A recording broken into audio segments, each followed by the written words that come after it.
Assalamualaikum dan salam sejahtera. Raja berdaulat, rakyat berilmu, negeri sejahtera, Perlis maju. Bersama-sama saya, Siti Nur Najihah dalam Berita Ringkas Perlis FM. Menteri Besar Perlis, Datuk Seri Azlan Man menyifatkan pakej prihatin yang diumumkan baru-baru ini berada di luar jangkaan selain menyeluruh dan menepati sasaran. Sepanjang pelaksanaan Perintah Kawalan Pergerakan, kerajaan negeri turut menyediakan 17 inisiatif khusus bagi rakyat Perlis. Antaranya, keperluan makanan asas harian, pelbagai potongan sewaan kepada penjaja dan perumahan, serta bantuan pemasaran produk pertanian. Datuk Seri Azlan Man menyatakan demikian selepas mesyuarat pelaksanaan program agihan makanan di Kanga. Seorang bapa didakwa di Mahkamah Seksyen Kanga atas tuduhan merogol anak kandungnya berusia 20 tahun.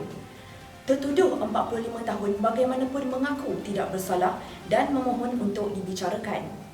Berdasarkan kertas pertuduhan, dia didakwa melakukan kesalahan itu di sebuah rumah di Arau Perlis pada Jun lalu. Ia merupakan kesalahan di bawah Seksyen 376B Kanun Kesesaan yang membawa kepada hukuman penjara maksimum 30 tahun dan boleh dikenakan hukuman sebaik. Hakim Datuk Ibrahim Omar memerintahkan tiada sebarang jaminan ditawarkan kepada lelaki terbabit. Mahkamah menetapkan 12 September ini untuk sebutan semula kes. Seawal 7 pagi, perkarangan sekolah mulai sibuk dengan kehadiran pelajar tahun 5 dan tahun 6 yang memulakan sesi persekolahan hari ini. Di Sekolah Kebangsaan Bintong, Kanga Perlis, kesemua pelajar hadir memakai pelitup separuh muka dan mematuhi prosedur operasi standard SOP memasuki kawasan sekolah. Sementara itu, keterajaan dalam kalangan pelajar dapat dilihat apabila mereka kini kembali bertemu rakan-rakan di sekolah.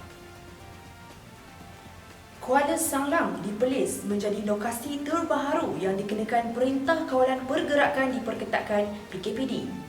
Pelaksanaan perintah tersebut akan melibatkan Kampung Kuala Sanglang dan Kampung Tanah Timbul bermula malam tadi sehingga 4 September depan.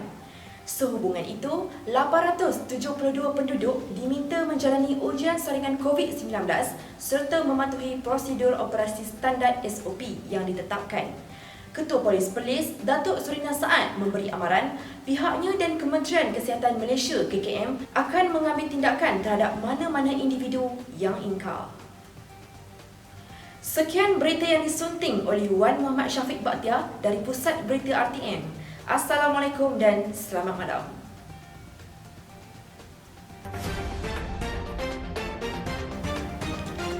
Assalamualaikum dan salam sejahtera. Raja berdaulat, rakyat berilmu, negeri sejahtera, Perlis maju. Bersama-sama saya, Siti Nur Najihah dalam Berita Ringkas Perlis FM. Masyarakat Perlis diingatkan agar melupuskan pelitup muka dengan betul mengikut SOP yang telah ditetapkan. Pengarah Perbadanan Pengurusan Sisa Pepejar dan Pembersihan Awam SW Corps Perlis, Syamsul Harizal Basir berkata, masyarakat seharusnya tidak membuang pelitup muka di merata tempat secara sesuka hati. Ini kerana sejak diwajibkan pemakaian pelitup separuh muka oleh kerajaan, orang ramai seolah-olah mengambil mudah terhadap proses pelupusannya. Beliau berkata demikian kepada RTM selepas perasmian program Work Clean Up Day di pesisir pantai Kuala Perlis. Hujan lebat beserta angin kencang yang melanda sekitar Perlis kira-kira jam 4 petang semalam mengakibatkan 17 buah rumah mengalami kerosakan. Pengarah Jabatan Kebajikan Masyarakat Negeri Perlis, Muhammad Hazam Ismail berkata, kebanyakan rumah mengalami kerosakan pada bahagian struktur bumbung dan garaj kereta. Bilangan rumah yang mengalami kerosakan ialah 7 buah rumah di Guar Sanji, 5 buah rumah di Kampung Sena dan 4 buah rumah di Tambun Tulang. Manakala antara kampung yang turut terjejas adalah Kampung Cangkak Jawi, Kampung Padang Besar Selatan dan Kampung Behor Mentalun. Bagaimanapun, tiada mangsa yang dilaporkan cedera dalam kejadian berkenaan. Beliau berkata demikian ketika dihubungi hari ini. Sekian berita ringkas Perlis FM. Berita disunting oleh Sofi Syamsuddin. Sebarang maklum balas sila kemukakan di email bestperlis@yahoo.com atau Facebook Perlis FM serta hubungi bilik berita radio kami 9760742. Assalamualaikum dan salam sejahtera.